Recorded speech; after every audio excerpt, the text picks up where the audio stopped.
one of the biggest challenges when there is a security incident, a significant one, is that getting consensus on who's responsible for what and what action is going to be taken.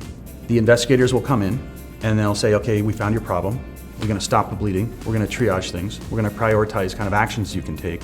But after that, the heavy lifting all falls on the business and IT about how they're going to recover from this, how they're going to deal with the legal and regulatory things that are the litigation that may come out of it, where they're going to get the money to deal with this, how this is going to affect their financial reporting. Extremely disruptive to ongoing projects and your strategy. It basically stops it all.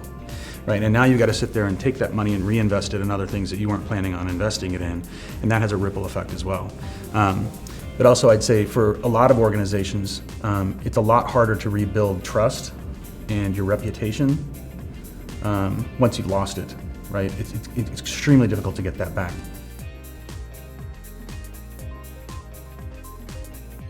And that's where I think working together to get a good plan in place, knowing that you're going to have an incident at some point, you don't know the significance of it, but working together to say, look, let's just get a really solid plan, let's test that and be very rigorous about it every year, especially like if you're doing acquisitions, revisit all that, right? Because you're bringing in an unknown entity that's not following your standards.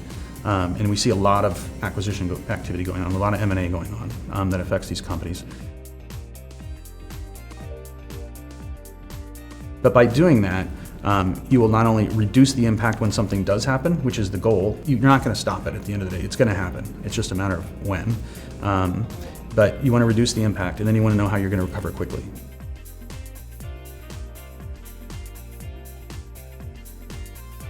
I think security really needs to be embedded into how you do things, not come back later and figure out how to, it's more like instead of making a quilt, you're weaving a blanket, if you want to think about it that way, right?